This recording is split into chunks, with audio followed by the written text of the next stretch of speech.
She thought leaving a baby to cry it out was harmless, until his sobs turned into choking gasps. The nanny sat on her phone, blind to his struggle. But when 4 loyal dogs rushed in, surrounding the child, the truth came out. They were the guardians he needed, not her. Before we dive in, let us know in the comments, what time is it and where are you watching from? Let's start. The baby's wail pierced the room like glass shattering. At first it was just crying, but within minutes it twisted into coughs, hiccups, and a choking gasp that made his tiny chest jolt up and down violently. His fists punched the air, face beat red, eyes squeezed shut as tears poured down his cheeks. From the living room, the nanny yelled, "Are you kidding me? Again? It's only been an hour." Her voice cut sharp over the sound of the TV. She didn't move. She shoved a chip into her mouth, muttering, "This kid never stops. Spoiled rotten already." The baby's cries grew louder, ragged. He coughed, choking on his own sobs. His mouth opened wide, but no sound came for a moment, just a desperate wheeze. Finally, the nanny stomped down the hall, swinging the door open with force. "What now?" she snapped. She leaned on the doorframe, arms crossed. "You're not hungry. I just fed you. You're not hurt. You just want attention." The baby's body shook with another choking cry. His little chest convulsed. The nanny rolled her eyes. "Oh, please. You're fine. Stop acting like the world is ending." She came closer, looked down, then scoffed. "Red face, snot everywhere. Disgusting.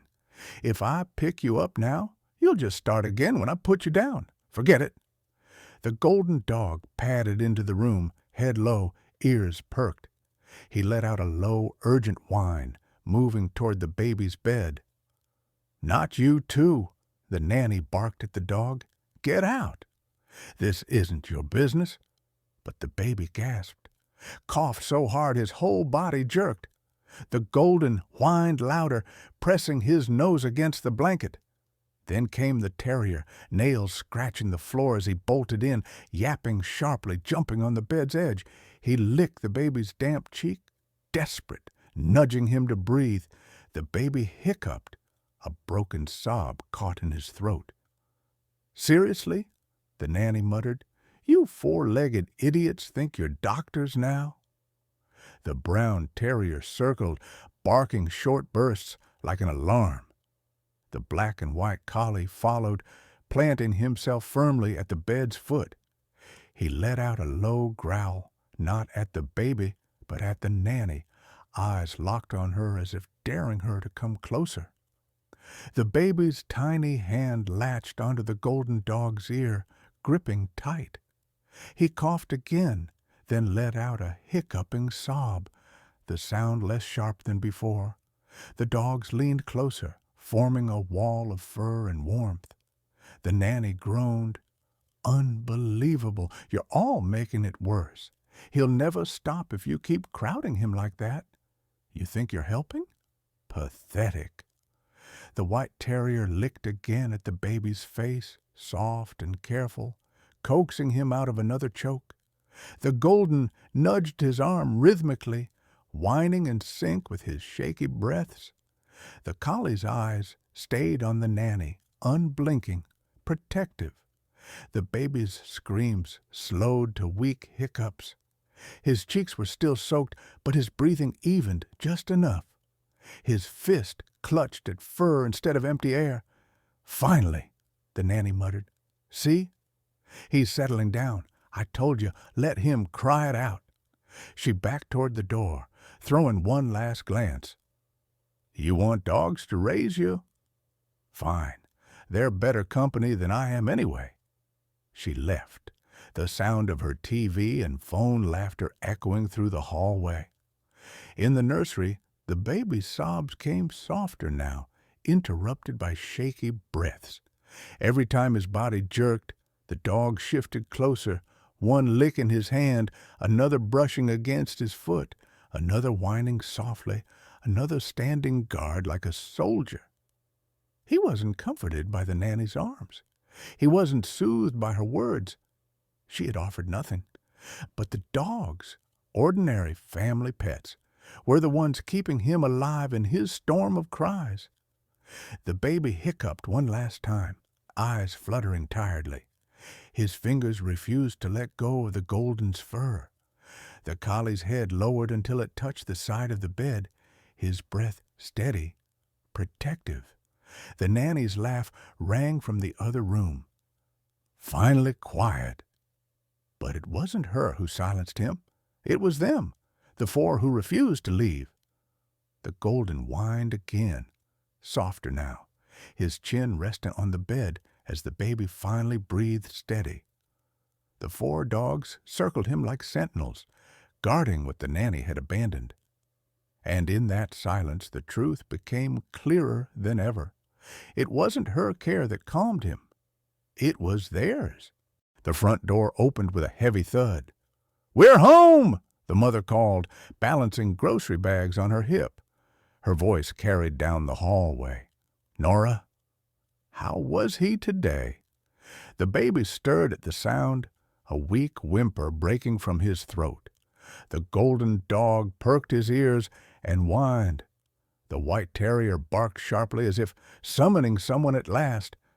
The father's brow furrowed. Why's he barking like that? He set down the bags, his voice tightening. "Where's the nanny?" "In here." The nanny's lazy voice floated back from the living room. "He's fine. Don't worry." The mother's steps quickened. She pushed open the nursery door and froze. Her baby lay damp-faced, cheeks blotchy red, chest still rising in shaky hiccups. Around him, four dogs pressed close like guardians. One had his paw on the blanket. Another's head rested on the bed frame. All of them were alert, protective. The mother dropped the bag where she stood. "Oh, my God!" She rushed forward, scooping the baby into her arms. He clung to her shirt, whimpering, burying his face into her neck. "What happened?" Her voice cracked. "Why does he look like this? Why is he surrounded by dogs instead of you?" The nanny strolled in, arms folded, shrugging. "He cried. A lot. I didn't want to spoil him, so I let him be. And clearly the mutts decided to play babysitter." The father's face went hard. "Excuse me?" He stepped closer, eyes blazing. "You let him cry like this? Look at his face. He choked on his own sobs." The nanny rolled her eyes. "Babies cry. It's what they do. If you run every time, they never learn. He's fine, see? He's quiet now. He's quiet because he nearly screamed himself breathless." The mother snapped, tears spilling. She kissed her son's damp forehead, voice trembling. "And you weren't here. They were—" She nodded toward the dogs, still standing guard, even as the baby rested in her arms. The father's voice turned to steel. "You had one job, to keep our son safe. Instead, you sat on your phone while our dog saved him." The nanny scoffed. "You're overreacting." He wasn't in danger. Animals always make everything worse. "Worse?" The father cut her off, voice raised now, thunder in his tone. "Without them, our baby could have choked himself unconscious." He pointed at the collie, whose unblinking eyes never left the child. "They did what you refused to do." The nanny flinched, but tried to stand tall.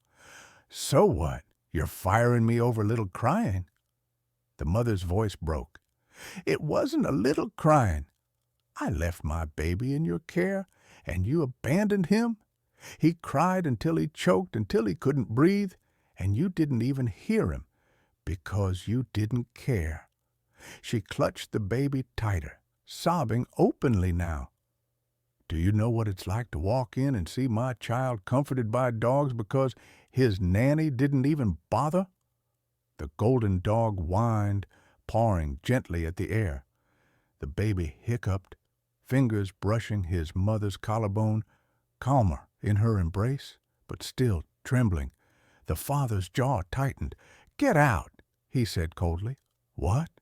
You heard me? Out." Now his glare cut through the room. "I don't want you near him ever again." The nanny opened her mouth, but his next words silenced her. "If not for them—" He gestured to the 4 dogs, steady, loyal, unyielding. "We might have come home to the worst sight a parent could imagine." His voice broke just enough to betray his fear. The nanny's face paled. She grabbed her bag and stormed out, muttering under her breath, but her words carried no weight anymore. The door slammed behind her. The mother sank onto the chair, rocking her baby, whispering, "I'm so sorry, sweetheart. We should have been here. We should have known." The father knelt beside her, placing a hand on the Golden's head. "You saved him," he whispered, voice raw. His eyes moved across each dog, Golden, Terrier, Collie, Brown, Mix. "All of you did. You knew when she didn't. You stayed when she walked away." The collie lowered his head onto the father's knee, silent but steady. The terrier licked at the mother's hand, as if to calm her too.